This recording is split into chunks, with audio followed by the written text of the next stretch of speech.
Thanks, everybody. Feel free to grab coffee and everything as we get started. So good evening. My name is Adam Fontecchio. I'm the Vice Dean in the Graduate College. So on behalf of the Graduate College, thank you for coming and attending our event tonight.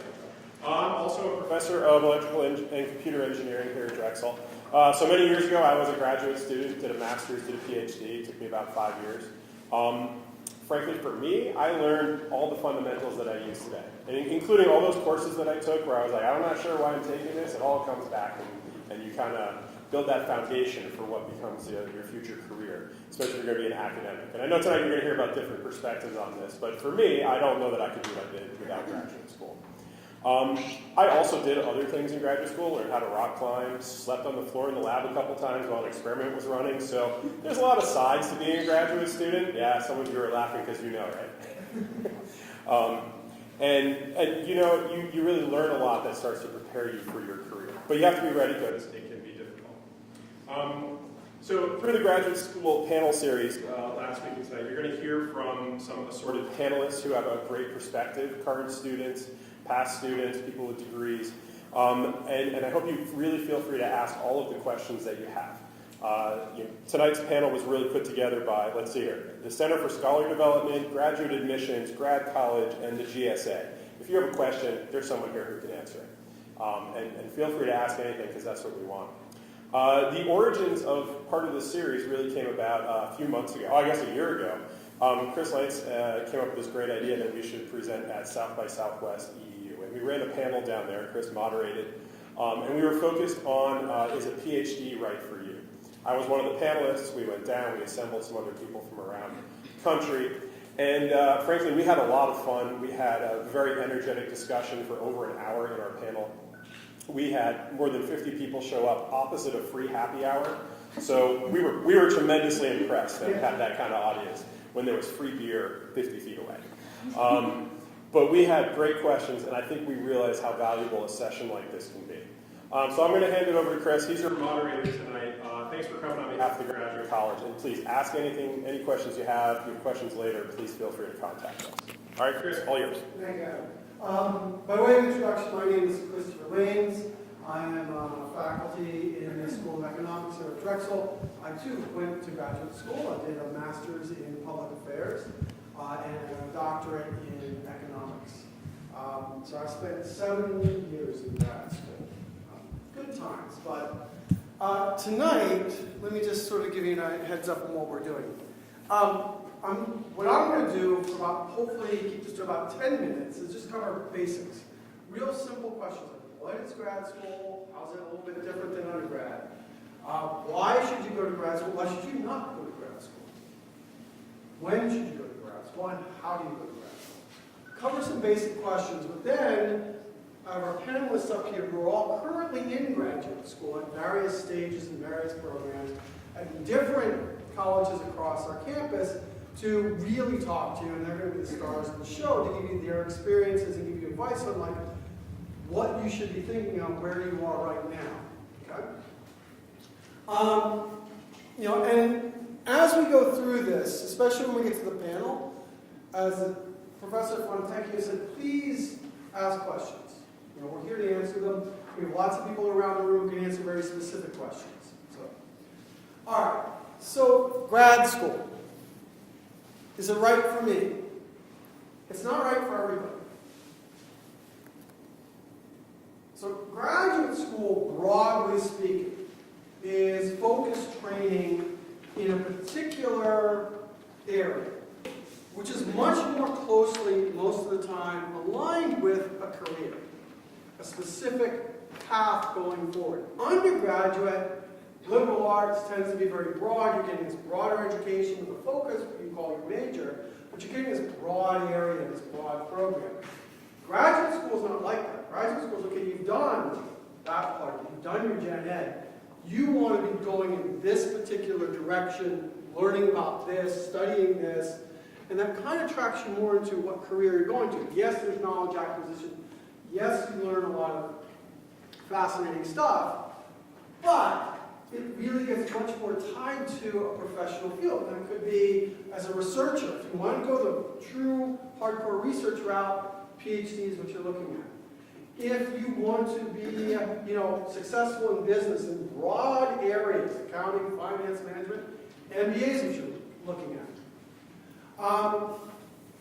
And there's a ton of types of graduate degrees out there. The most common ones you hear about, Masters of Science and MS, Masters of Arts and MA, PhD, JD for law, MD for a doctorate. And then, you see, there's an alphabet soup down there at the bottom, and that's not even, a tenth of what is out there. I don't know what all of those are. Okay?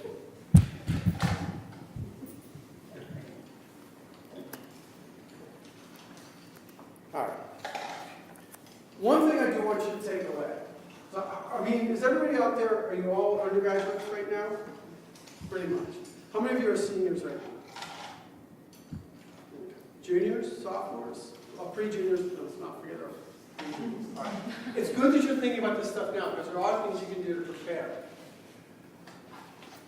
Well, the one thing I want you to take away from is the first panel, and the second thing I'm going to ask you to take away from this. Think about what career path you want down the road. Postgraduate school, where do you want to be? And then, the second most important thing is fit. The fit, in terms of what the program's going to do and what you want, becomes much more important at this level than it is in undergraduate. In undergraduate, I'm sure when you went through the application process and trying to figure out where you wanted to go, there was a lot of talk about finding the right fit. What's a good school for you? What's a good program for you as an undergrad? But it's a lot looser there, because the undergrads across the country all have a lot of similar characteristics. But the graduate level becomes a little bit more narrow. You want to make sure you're finding the right place that's going to get you where you want to go. Because it's not like once you get to graduate school, you don't change majors. There's a little bit of that. You can switch maybe from a master's in finance to master's in marketing, perhaps. Close enough, but even that's not easy. All right? In some cases, like if you want to be a medical doctor, you have to go to grad school. Okay? It's absolutely required for good reasons.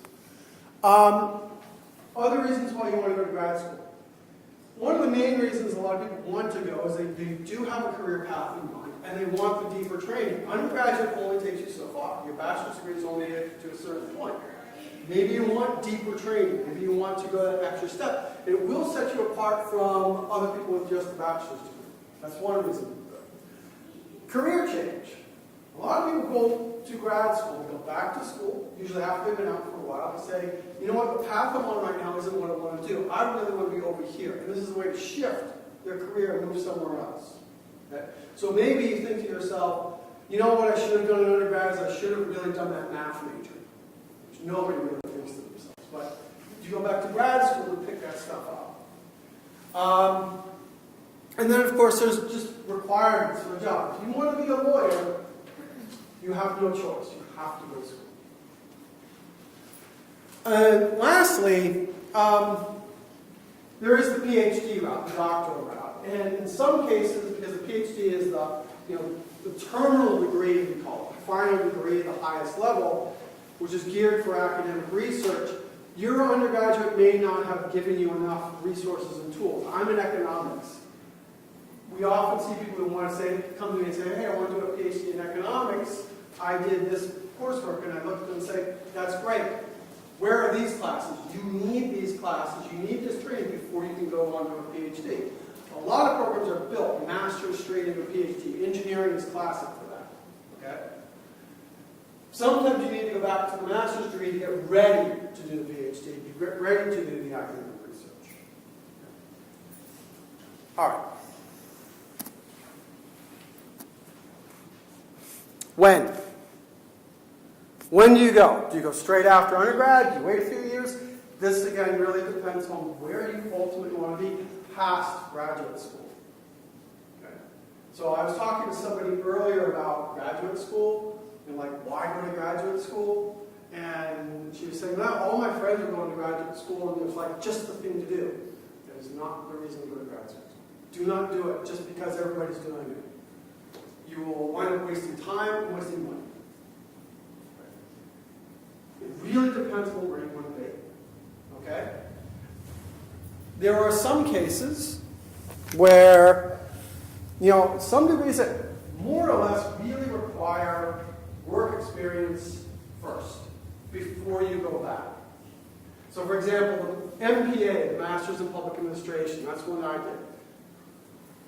There are some places where you can get in without any real work experience, but most of the better schools are going to insist that you have at least 3 years of some kind of public service work before you come in. I'm going to quit there just for a second. The MBA is another degree where you're really expected to have work experience first. Okay? And for good reason. Most of your classmates are going to be in that situation where they've worked for a while. They're coming back to get particular skills and to go to networking. Okay? So, my dean's not here. So we have here at Drexel, we have a bachelor straight into the MS program, MBA program. Yes, MBA. I don't recommend it. At all. Not just here, but anywhere. It is to your benefit to go work first, so you can come back to school to know exactly what you want to be doing. You get more out of it that way. Other degrees, there are some other master's programs on the other hand, where it's kind of a seamless transition, straight from undergraduate into the MS. Engineering, this is very common. Some of the other social sciences, it does make some sense. Like psychology is a good one. Where you've had a good undergraduate, you've had a good research background in your undergrad, you can move straight into the master's program.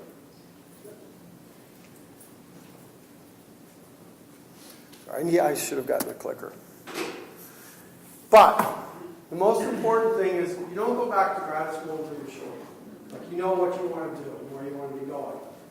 Again, I'll emphasize this about make sure you're ready, and this is what you want. You can't go and change your major. Okay? You can shift the program a little bit, but wait until you're ready. Do your homework, and that's really the next message up here. How do I prepare? Do your research. Go look at the programs that are out there. Look at exactly what they're offering you. Look at what kind of careers their graduates are going on. That's what you want to say. If you identify, this is the career path I want to go on, and you can find people who are in those careers, those positions that you want, or something close to what you want, go talk to them. Ask them how they got where they were. If they say, oh, I had to go to grad school for this, this, and this, then you say, okay, where are the programs that do that, and that? Okay? Figure out what's a good fit in terms of where you want to be and who you are. Like, what kind of program is going to work for you? Do you want another intense quarter system program? You may be all into that right now. You may be masters of that. Then again, maybe you want like the long, namby-pamby, fluffy semester system, right?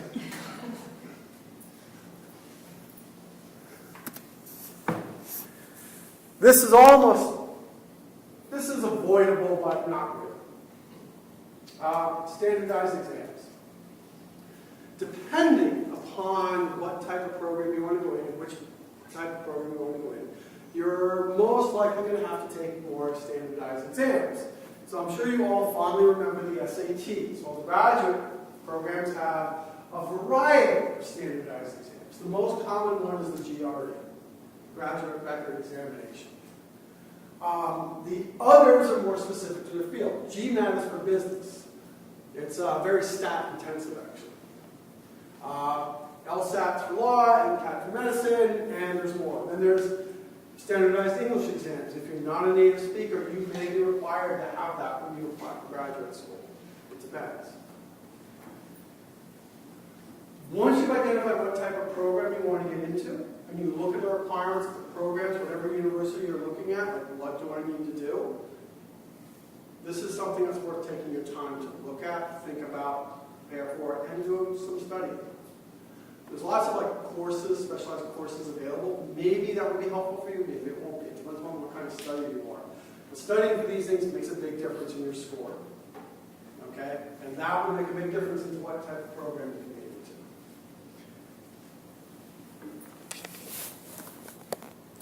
Letters of recommendation. You're all undergraduates. You're maybe not thinking about this so much right now. Maybe most of you are worried about getting recommendations for your next co-op. Okay? okay? This is one of the things where I wish I could grab all the Drexel students like once a quarter and say, talk to your professors on a regular basis. We're not all me. It's really just me, okay? We want to see you in our office. We want to talk to you. We want to get to know you. Because one day you may come back and say, I need letters of recommendation, 2 or 3 for grad school, depending on the type of program you're going into. Well, you may do well in my class. You may get an A in my class, but if I don't know anything else about you, I can't write a personal letter. It'll be a good letter. Yeah, did well in my class, did well in the exams, turned in all the homework. I don't know anything else. Grad schools are looking for more. They're looking for leadership in a lot of cases. Even for a very, you might think leadership and this particular degree don't seem to go together, but they're looking for leadership. They're looking for personality. They're looking for people who are going to ultimately go out and do very well in the job market. That's more than just your skills sometimes. Most of the time, if not all the time. Okay. Get to know your professors. Cultivate those relationships now. Okay. Please don't forget that. Because when you come back, I have students who will come back to me 10 years later and say, Professor Williams, to me, don't remember me, blah, blah, blah. If there was somebody who was in my office, I remember them. Okay? I had somebody when I was a grad student, when I was a PhD, reached out to me, and the gap was like 15, 16 years between when she was in my class, but she came to me, for help, we talked. She wanted to go back to law school and was asking for a letter of recommendation. I remember who she was happy to do that. But if somebody I couldn't remember, it's very hard to write a letter for somebody who moved that long ago.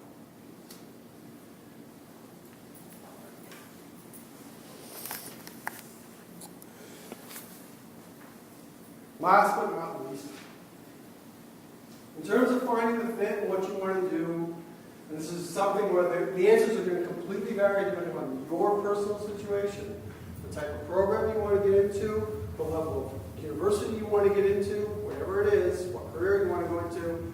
You do need to think hard about how you're going to finance this and what the investment is. There is financial aid available for graduate school.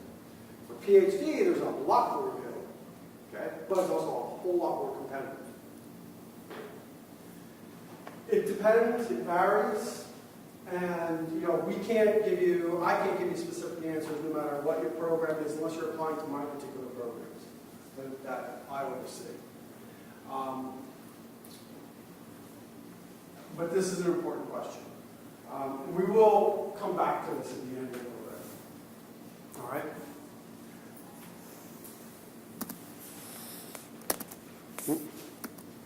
There we go. I'm done. I think I talked too long, actually, and you all look bored.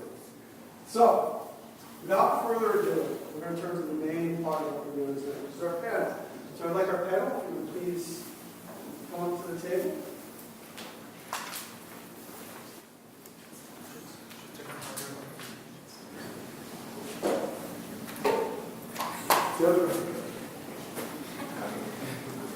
I asked them to sit in the order on the slides to make it easier on you guys. Okay. So, is there one? Start down here. Kendall, would you introduce yourself? Name, program, serial number, rank? Who are you? What are you doing? I'm Kendall Darkler. I'm in my second year in the Masters of Science program in Science, Technology, and Society, which is a social science program. I'm Carly Moorhead. I am in my 5th and final year of a BS-MS program in material science, or in biomedical engineering, material science, and engineering. And then I will also be headed into a PhD program at the University of Washington after I graduate here. So my name is Jerry John Nuttall, and I'm a second-year PhD candidate in nursing. All right, my name is Tian Nguyen. I'm a first-year design research student under the Westfall College, and I did do my undergrad in fashion design here as well. Hi everyone, my name is Sid Adukia. I'm currently 8 months into my 15-month MBA program, and obviously an international student, so looking forward to the kind of questions that I might get from international students. So the way this goes, I have some questions I'm going to throw out to sort of give you a taste of like what their experience is like, what grad school's been like for them, what advice they might have for you. But at this stage, please don't hesitate to raise your hand. If you have a question, please ask it. The other thing to ask is, if you have a very specific question to your personal case, please hold it. We're going to have sort of a networking, social event right after this, and you can walk up to any one of us and talk to us about that. Okay? But if you have a question, the more this becomes a conversation, the more everyone's going to learn. Fair enough? Everyone's nodding their head. Okay. So let's start. We'll just go in order again. Kendall, just tell us about what made you decide to go to grad school. Why did you go to grad school? So I got my bachelor's degree in anthropology at UCLA, and then started working in healthcare research. And I was always very interested in research, and I knew that I would have to go back to grad school, hopefully to get a PhD eventually, in order to really have the career that I wanted. So I took about 4 years to work and decided to get the master's to sort of dip my toes into the water, and also to really think through funding options and things like that. So I have been admitted to a PhD program at UC Irvine, but I'm taking another year to work and sort of continue to think through. So if you're having, struggles deciding whether or not to go to grad school, I'd be happy to talk to you about that. So when I started my undergrad here, I always knew that I wanted to do some form of research. I thought that meant industry research, but in biomedical engineering, you can't really be a leader of any sort of R&D team at a company unless you have a master's, so that immediately put me into the master's category. Drexel, as with many schools, has a BSMS program, and it's basically free here. You don't add any time to your program, and it's basically undergrad tuition, so that made perfect sense to me. Just go with that. It was during my second co-op that I sort of realized that I might need more than that. So I was at the Army Research Lab, which is a research lab, obviously. So all they do is research. Everybody they hire there is basically a PhD scientist. And I quickly realized by how much I was enjoying that in order to get a job like that, I was going to need a PhD. So it was sort of then that I decided to go to grad school after finishing up the program here. All right, so I finished my undergrad in Ghana, from Ghana. So after the undergrad, I met a professor. I had an interest in teaching, so I spoke with her, and I'm like, I wanted to teach or be a professor in the future. And she's like, oh, then you need to get a master's and then continue to a PhD in nursing. So felt like, oh, that's a good opportunity. But in Ghana, we actually lack higher degree in nursing. So I decided to look for opportunities in the developed countries. So I applied into a master's program in McMaster's in Canada and also UC Davis in California. And their master's program was something also that I love because I love the leadership part of everything, and also it combined it with also the master's in nursing. So it's a master's in nursing and healthcare leadership. So I feel like that is awesome thing. And also another thing is finance too, which we'll be talking about, or you'll be asking questions about finance into grad school is another thing. And that I also got some kind of funding from Betty and More Foundation, which is part of the admission process. So I decided to go there and get and then after that I moved down here to get my PhD because you need that to teach actually a higher level of education in a college. All right, so like I said earlier, I did do my undergrad in fashion design here. When I was a freshman, I had the opportunity to do Star Scholars. I'm not sure how many of you guys did that, but it really opened the doors to all the different opportunities in fashion. Fashion isn't just designing clothes and knitwear and shoes. It's about like the industrial design. There are some jobs out there where you design scrubs or medical apparel, and I think that stuff is really cool. And my Star Scholar experience really inspired me to like think beyond what generic what fashion can offer me. I did end up doing co-ops in China, and I did work for like White House Black Market after graduate school, and after completing those women's wear design experiences, I realized that's not where I want to be. I want to differentiate myself. I want to go into a sector that hasn't been explored yet and that I can't get with just my fashion degree. So it's why I'm here at Drexel with all the resources and the connections I have existing to do design research, just to differentiate myself and get myself into those doors. Right. So I graduated from the University of Mumbai back in 2013, and my major was finance. And straight out of college, I joined a manufacturing company in my home city. Worked there for 3 years. Was working in the corporate finance division, but realized that I didn't have a lot of vertical room in the role that I was in the company that I was. And also the fact that I needed to get more of the technical skills and also basically learn how to manage people, because that's a huge part of the MBA, learning how to manage teams and different types of different people from all sorts of educational backgrounds.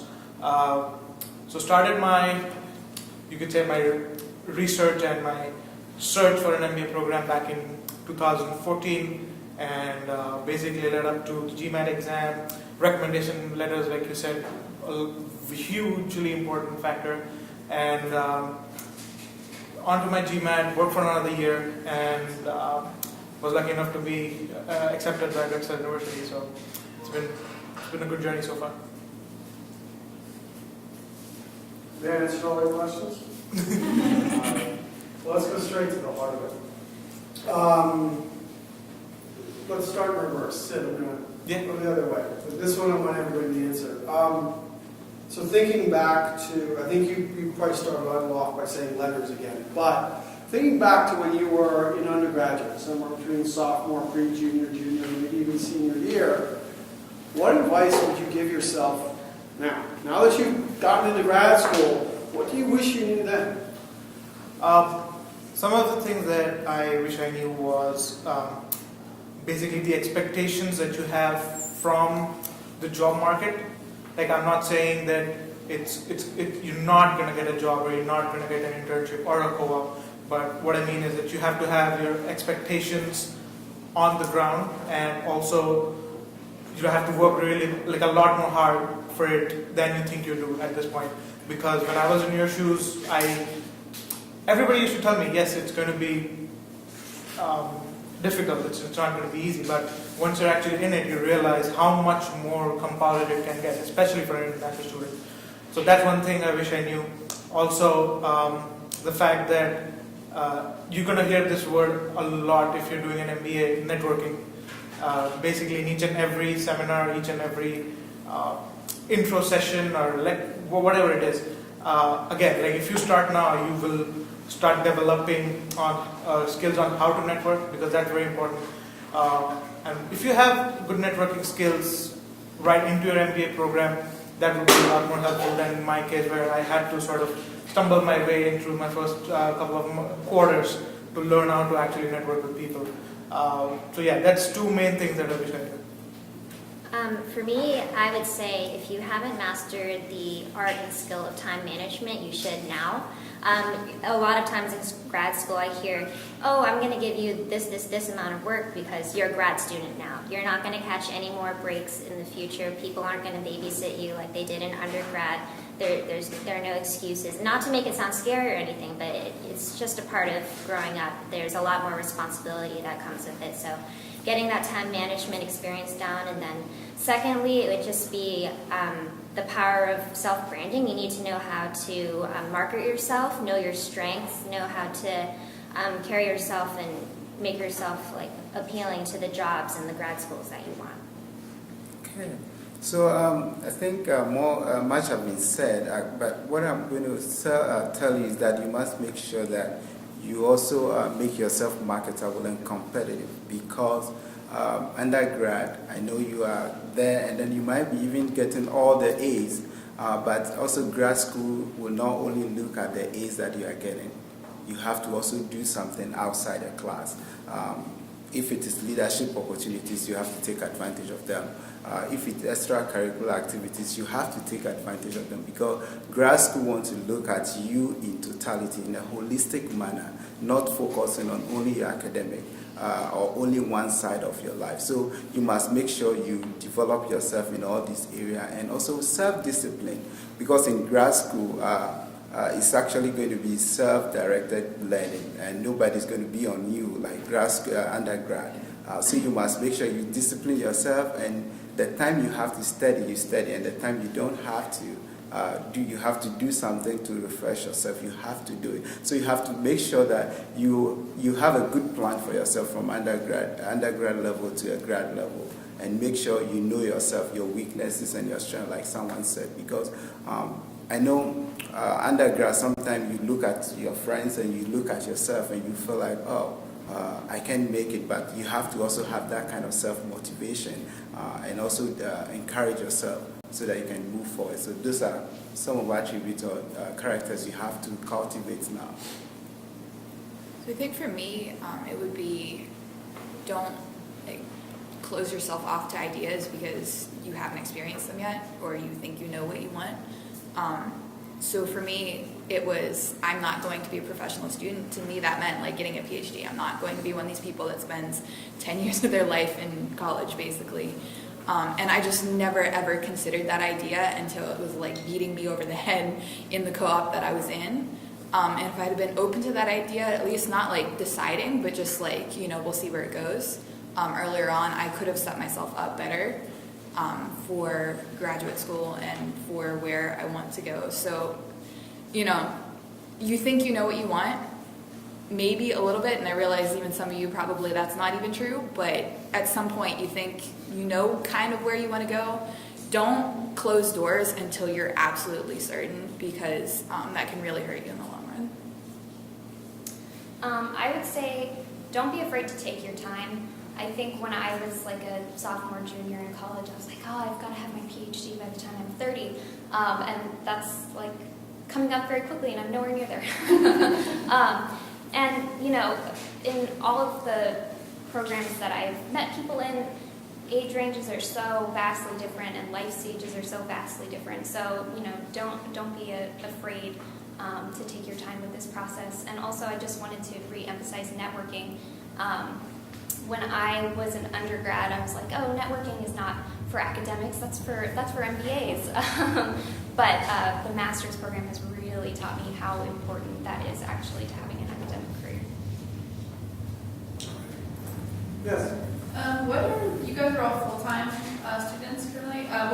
Why did you choose full-time over part-time? Like, what were the benefits for you? And like, was funding a consideration in that choice? So it's kind of for anyone that wants to answer. I can take it first. I started out part-time, and I was working full-time my first year. And funding was a big part of that decision. I will say that was extremely difficult, especially on the Drexel Porter system. It's very intense, and so now I quit my job and I'm a full-time student, and it's been challenging funding-wise, but it's much better for me as a student. Okay. For me, I think the situation in which I am actually, international student, you have to be full-time student, Yeah. and also the program requires that I must be a full-time student, so I don't have a choice. Yeah. Yeah. Yes? So You. kind of going off that, hopefully this isn't a really $1,000,000 question, but how did you start to look into funding? What were your first steps? I can take that. Yeah. So my funding was such an important factor that it changed my choice of college for me. So from the beginning, it was obviously had to do with the fact that this particular college has a good program and this particular college doesn't. But it was also coming down to funding. So my first priority was to obtain a scholarship, which I did. I guess my application was worthy of a scholarship, so I got a scholarship, and the rest of it I had to kind of lay the groundwork backup with my bank in terms of my current savings, my current salary at that point, and just basically get together a loan basically that I could repay over the next 4 or 5 years. So yeah, funding was a very important factor in my decision to come here. So for me, funding actually is key because I got admission into 2 universities for my master's, McMaster's and also UC Davis. But my McMaster's actually just scraped off my the difference between international and domestic student tuition. So I decided to actually look further. So UC Davis actually the process came with the admission, or the application process came with application for sponsorship as well, which I turned in for Betty and Gordon Moore Foundation, and then I got that funding from them. So I think what you have to do also is that as you are looking for the program, you must also look for funding opportunities in that universities, because all universities do not provide the same funding opportunities. They vary from each other. So a school that you are looking at, you might have a very great program there, but if the funding is something that you cannot get, you must also take a second look at that and make sure that the funding is also favorable for you to go into that school. Other than that, you have to sit back and think twice before you take a step forward. I think this also really depends on what field you're going into, because if you're doing anything STEM, most STEM will actually admit you and give you a funding offer. And if they don't admit you, it's usually because they cannot ensure that they can at least fund you for your first year through some means. Usually those types of funding offers come from like a TA-ship or a research-ship, where your advisor is basically paying your student stipend and your tuition. But it really varies school by school. But if you're STEM, if you're getting admitted to a school, you can usually bank on having some form of funding, whether it's total funding or partial funding. There's usually something there for you, and that's all listed on their department pages on the website.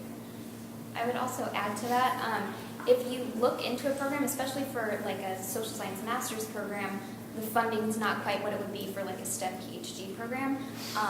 And that's evident on their websites. But then if you actually reach out to the program administrators, like the grad student representative for the department, and talk to them on the phone, you might hear about funding opportunities that aren't set, so they aren't listed on the website, but they might tell you, oh, actually, we typically hire research assistants. And so, you know, if you're not sure, reach out. Yes. There are a few you took off before you went to get your master's, right? Okay, so what, if you did that, what did you do with your loans from undergrad? Like, didn't they start kicking in before you went to school? Did you have to rearrange payments, or are you still paying right now? I think that's just me. So fortunately, I didn't have to take out that many loans for undergrad. I did start repaying them while I was working. When you get into a graduate program, you can defer payments. They do continue accruing interest.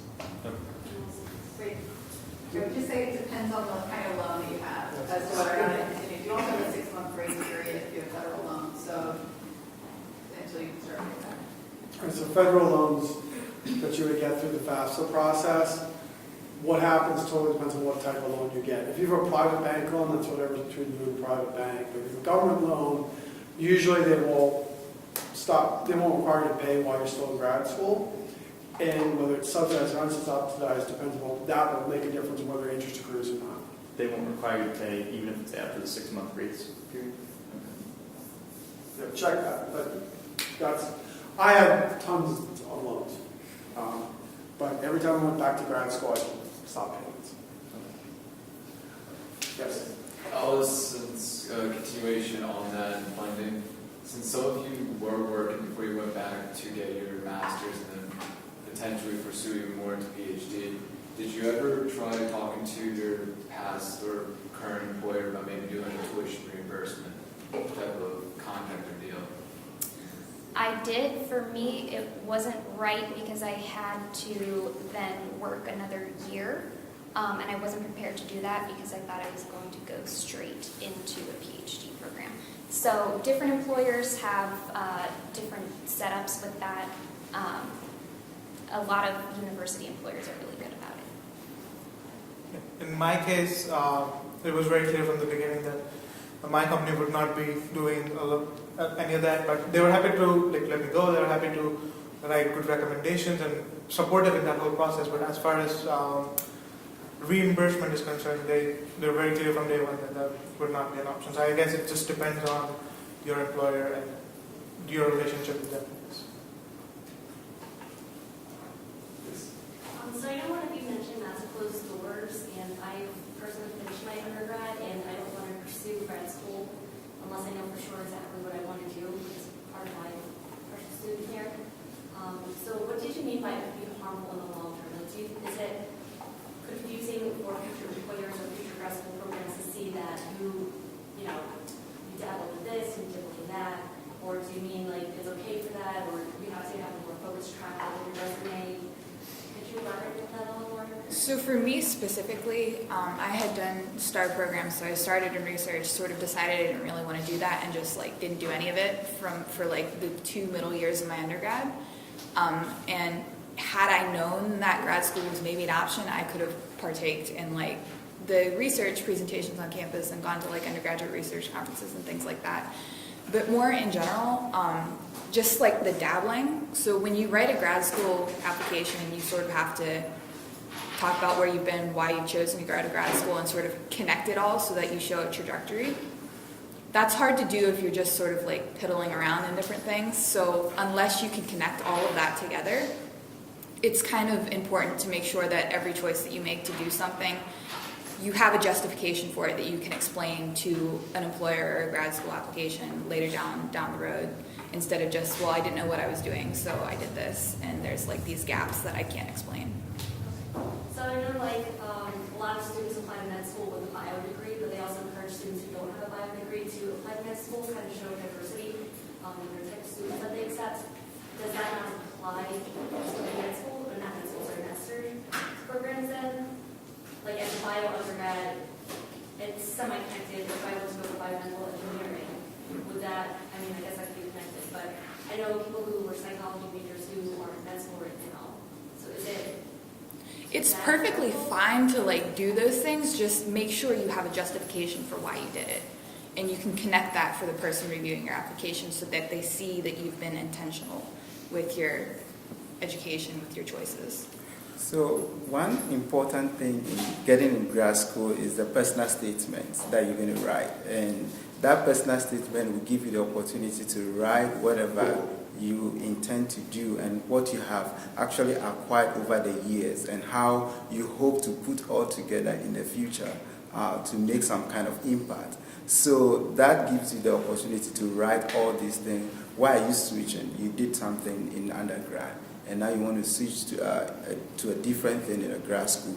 You must be able to convince the application reviewers to know that really you have a genuine case and it makes sense and you can use this to make some kind of impact.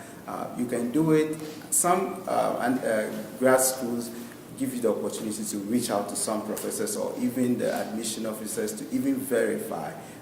It will be in your best interest actually to reach out to some of these schools and ask that this is what I did and I want to do this. Can I talk to any professor or talk to admission officer to know how to put or how to make my case, or if it is possible for me to proceed in that direction. I'd actually like to speak more about that. Like specifically in my case, in an MBA, you could, like I have, my cohort has an art student who knew nothing about finance, nothing about, let's say, accounting, or nothing about business, but she's here and she's doing very well. We have a person who's an army vet who's also part of the class. Drexel also offers MD, MBA programs. So it's really all sorts of undergrads, all sorts of undergrad majors that are accepted for an MBA. And in the long run, if you are able to get the most out of your MBA, I'd say that is more helpful because you have an undergrad solid base of your area of expertise, and then you're actually coupling it with, let's say, business business knowledge and all of that. So that's actually more sought after for job applications, and because you're kind of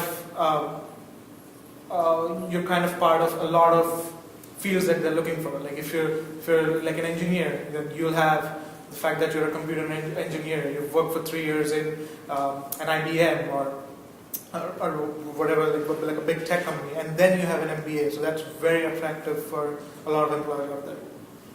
Diversity is not a bad thing. I mean, my undergrad is different from my grad, and that was very intentional.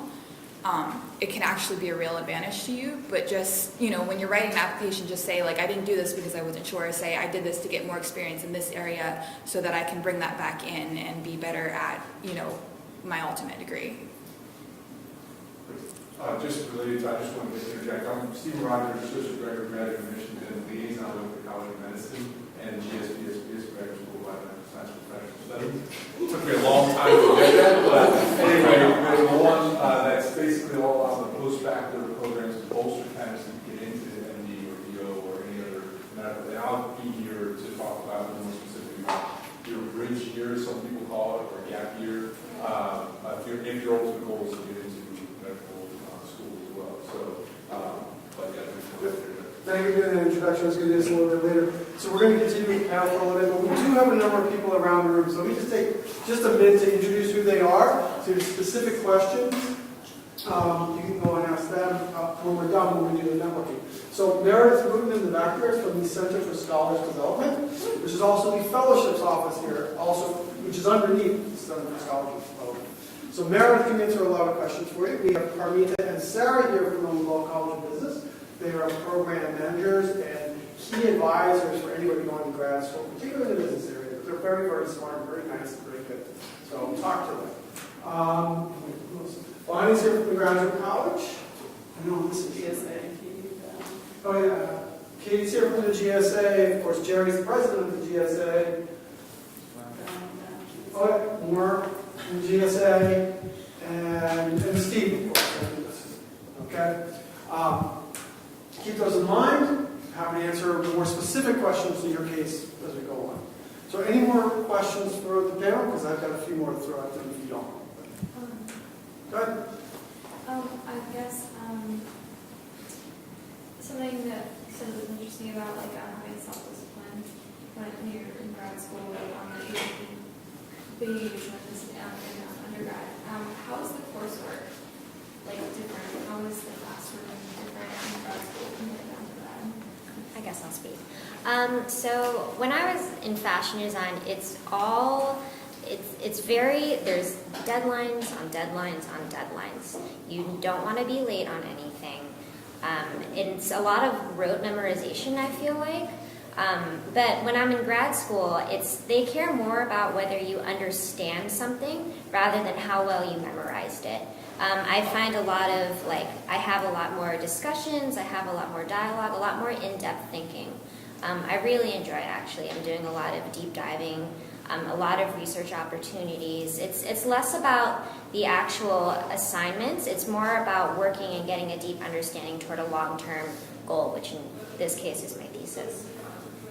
If I can piggyback off of that, one of the questions I wanted to throw at the panel on is what's the biggest difference between undergrad and grad? So, Taryn, I think you just answered that to some extent. Does anybody else have something else you want to add? What's a really big difference between your undergrad experience and your grad experience? I think this answers both of your questions. For me, all of my courses have been seminars.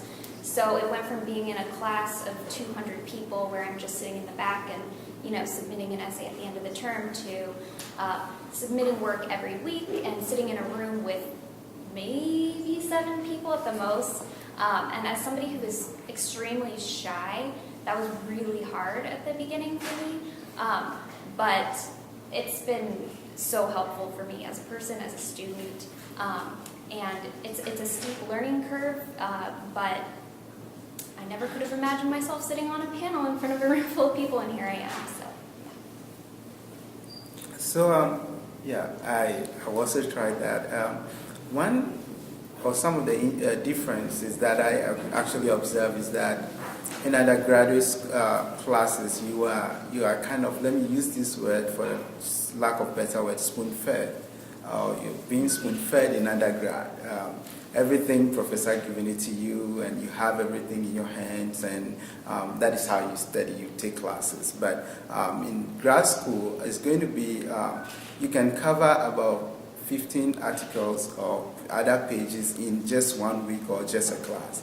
That go read them, reading assignment, and you have to read because as she said, grad school classes are very small. So if discussion is going to happen that week, you have to read and understand and make sure that you also contribute. And you are given about 8 or 9 articles to read for that class and 3 book chapters for that class. So it's kind of like you have to motivate yourself, that internal drive to motivate yourself, read and make sure that you engage your colleagues in discussion and also your professor in a discussion, ask questions, and instead of 200 or 100 people in a class, and after the lecture it's like everybody's walking away. No, but that is more of discussion, deeper understanding, questioning and answers from both sides and also from your colleagues. So yeah, I'd like to say that was a huge adjustment for me because the culture of spoon feeding is a lot more prevalent in Indian undergrad schools than it is in the American undergrad schools. So yeah, for my first class of my MBA program, I was expecting a line by line basically walkthrough of the entire text, but instead what I got was 2 chapters being done in the space of 3 hours, and I was all over the place in terms of wrapping my head around how much I have to do at home. But once you kind of get what is expected of you, you just try to adapt that way. And I will also say that the classes you take are a lot more deliberate, where you compile 20 credits in your undergrad, but when you're in grad school, at least in my case, you only do 9 credits, but those classes are very deliberate. They all work hand in hand, and at the end of the term, it's not just a final project and it ends there. It's final project and then what? You have to make sure you choose your classes like with purpose. I want to pick up on that, both from a student perspective and then from a professor perspective. I remember the first time I went to grad school, I was an undergrad here too, and I finished my last 3 years doing 6 classes every single quarter, because I wanted to get out. I wanted to get done. And I did. And then I got to grad school, and I signed up for classes. They said, no, you only take 3 classes. Oh, God, 3 classes, my God, that doesn't even count. Well, little known secret there is the professors know that. They adjust the workload. 1 class in graduate school is probably about the equivalent of 3 undergrad classes for work. I'd say that's a fair translation. That's a master's level class. PhD level is probably about 5 or 6. I'm not exaggerating. You can go ask one of the students, they will tell you. The work level difference is huge. And it's not just like you just get piles more, you do problems in the back of the book. It's not that. It's different types of work, which makes you think. So somebody mentioned time management up front. An absolute necessity in grad school.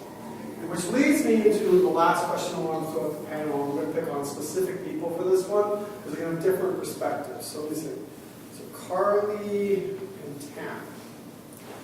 What are the pros? We'll give you guys the pros. Actually, one of you can do pros, and then we'll give you cons. What's the pro of staying at Drexel? What are the pros of staying at Drexel for your graduate program? And then somebody should probably address the cons. Like, why would you not stay? I'll do the pros. Just claim that one. Steve, you need to close your ears. So the great thing about it is I was able to draw from a lot of resources. I had a lot of existing connections. They were able to guide me into the right direction. I knew where everything was at school. And the great thing about it was, even though I'm still under the art college, I'm in a different department. So I literally moved up a floor, moved up a level from fashion design. I'm under the architecture college now. So just it's really nice knowing that you don't have to start all over again, and it's also nice knowing that it's not all the same mumbo jumbo from undergrad. It's the same, but also different. So obviously I did not choose to stay at Drexel for my PhD because I'm going to be going to a different university. For me, it really came down to I had sort of exhausted my exposure to the research here. So doing a BSMS program and just spending 5 years here, you sort of get exposure to a lot of like what the professors are doing, a lot of different types of stuff. And each university's sort of got its own flavor for what they're really good at. And each program is very different for what they specialize in, sort of. So spending 5 years here, I had kind of gotten a lot of exposure to that. So it was really more beneficial for me to go somewhere else and get exposure to a whole new set of ideas and specialties by going somewhere else. Additionally, I would say don't just stay in the same city either. Take that opportunity to go somewhere completely different and expose yourself to new culture, because we don't think about that, I think, a lot. And I'm not saying like go overseas, do that, but there's very different cultures within the United States, East Coast versus West Coast versus Midwest versus South, all completely different, and those perspectives will be very valuable to you. So, you know, staying at Drexel, staying in the same city, you're sort of not exposing yourself to these new ideas and new perspectives from other engineering, other departments that sort of specialize in different things that you would not have had the chance to do if you stayed at Drexel. Okay. So I'm going to comment on this, and then we'll kind of wrap it up in whatever questions you have, we'll still take. The way when students come to me and they ask about grad school and how possibly staying at Drexel or going on, I say, look, it comes down to, I think what Carlin's getting is fit. And it's something I mentioned earlier.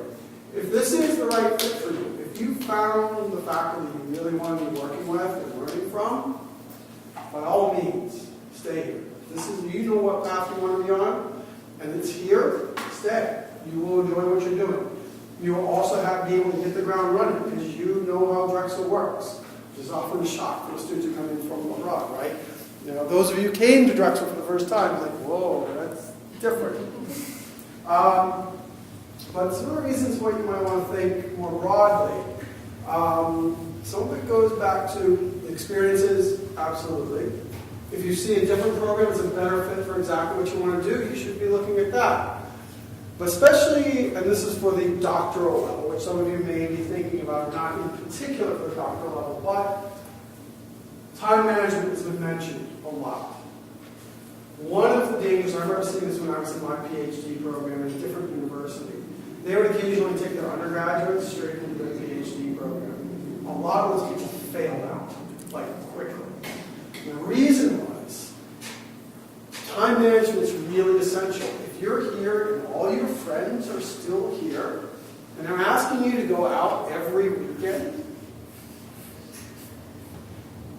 at a PhD level, that's not going to work. Even at a master's level, that's going to be tough. Tam, you go through this one, Carlin? Yeah. One of the things about moving away is you're more independent. It's going to be a little bit easier to manage your time. Friends may come in to visit during spring break. That's cool. Or you may go back to visit during spring break. But you need to manage your time. And I watch people go through this. Some people figure it out. Some people don't. It's not easy. You have that extra pressure because you're so tied into your old networks. And while networking is great, it's sort of the new networks you need to build. That said, Drexel's grad school is great.